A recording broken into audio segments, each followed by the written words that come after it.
We have a fueled Earth return vehicle on Mars. Habitat is on its way to Mars. It goes and lands there. If it does not land close enough, we have a second Earth return vehicle to land near them wherever they did land. Okay, so here, this is an actual photograph of the Mars base. So you have the Earth return vehicle, you have the reactor providing power for the base, some backup power from solar panels, the habitat, which is where the people live, a pressurized rover to deploy the reactor. We use an unpressurized rover, that's a backup vehicle, and in the foreground you see a greenhouse. This is not mission critical, it's an experiment in growing food on Mars for the benefit of future missions and future bases. Now we're on Mars a year and a half. That's the appropriate amount of time to be on Mars to get a good launch window home.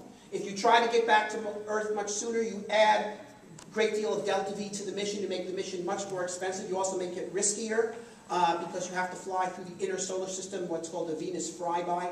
And there's no point, because if you're going to take 6 months to fly to Mars and 6 months to fly back, you should spend a year and a half on Mars, not 30 days on Mars. Because the benefit of a Mars mission is the exploration time on the surface of Mars. And if you do the year and a half, you get more time at less risk and less mass. So that's how it should be done. Only people who are trying to sell advanced propulsion systems with very high capabilities pick these harder mission plans, and they actually make the mission much more difficult. Anyway, we're on Mars for a year and a half, exploring, finding out all kinds of things about Mars. Most importantly, however, of course, looking for signs of past or present life. This is the critical question. Mars is the Rosetta Stone for letting us know whether life is a common phenomenon emergent from chemistry in the universe. Life appeared on Earth practically as soon as there was liquid water here, within 200 million years, that is, after liquid water appeared on Earth. Mars had liquid water on its surface. These are Viking photographs, networks of water erosion features all over Mars. If the theory is correct that life is a naturally emergent phenomenon from chemistry, it should have appeared on Mars. And we can maybe find fossils. Maybe we can drill underground and find extant life, because there's a very good chance, I believe it's a certainty, in fact, that there's liquid water underground on Mars. And that is where Martian life could still persist, if it is there today. So, we go to Mars, we do a bunch of these landings, set up a networks of HABs allowing you to revisit multiple locations, explore continent-sized areas on Mars. But after a certain number of these landings have occurred, we'll know whether there was life on Mars, or there is, and what its characteristic forms were, how far it developed. And then the primary question on Mars is going to change, which is the question of, will there be life on Mars?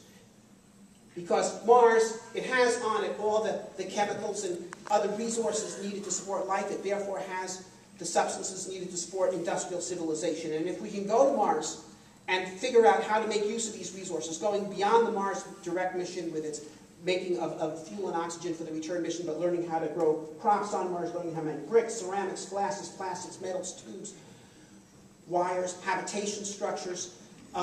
We can develop the technologies that allow human beings to become self-sufficient on Mars, and at that point Mars becomes habitable.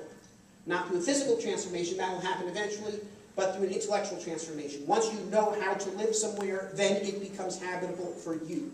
The Earth was not originally habitable for human beings. Human beings are not native to the Earth. We're native to Kenya, the Kenyan Rift Valley. Yeah, we're tropical animals. That's why we have these long, thin arms with no fur. We couldn't live in Colorado, where I live, which is considered a very desirable place. Any